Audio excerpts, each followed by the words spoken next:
السلام عليكم ورحمة الله وبركاته. صباح الخير عليكم، يوم جديد وطاعة جديدة وإطعام جديد، ويومنا النهاردة جميل ومميز.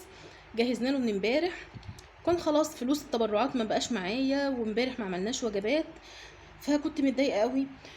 فاللهم بارك اللهم بارك، حد بعت لي وقالت لي ممكن ابعت لك لحمة تعمليها ولا شرط فلوس؟ قلت لها لا عادي، ممكن لحمه طبعا، ابعتيها واحنا هنكمل من التبرعات باقي الطبق.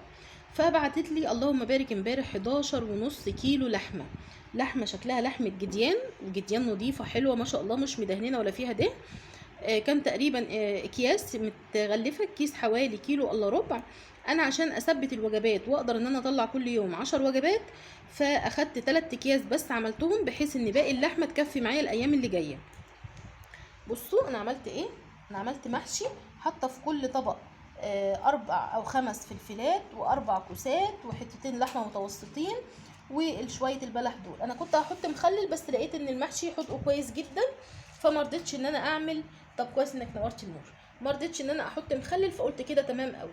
اللحمه ما شاء الله كويسه، وما رضيناش نكتر عن كده عشان خاطر يبقى الوجبه كويسه، يعني الوجبه كامله متكامله، المحشي وقطعه اللحمه وثمره الفاكهه وكده رضا. وطبعا ما نسيتش الوجبتين بتوع والدي الله يرحمه، وجبتين برضو محشي وعليهم بانيه، وعملت له برضو الفطار النهارده. ربنا يثبتنا يا رب ويوصل له ويرفعوا درجات، اللهم امين، ويرحم امواتنا واموات المسلمين جميعا. دي كانت وجبات النهارده. شكل الطبق مفرح قوي ومبهج كده، جميل قوي، الوان كتيره متناسقه، والاحسن من كده ان شاء الله اللي هياخدها هينبسط بيها وهيشبع منها. دعواتكم لينا ان احنا نكمل، وان شاء الله اي حد عايزني اعمل له وجبات، وزي ما انتم شايفين اهو انا بصور، يبعت لي. الوجبات عندنا بتبدا من اول 40 جنيه، يعني وجبه زي المحشي دي بالبانيه، لو ده رز او مكرونه مع البانيه مع ثمره فاكهه، دي بتتعمل ب40 جنيه.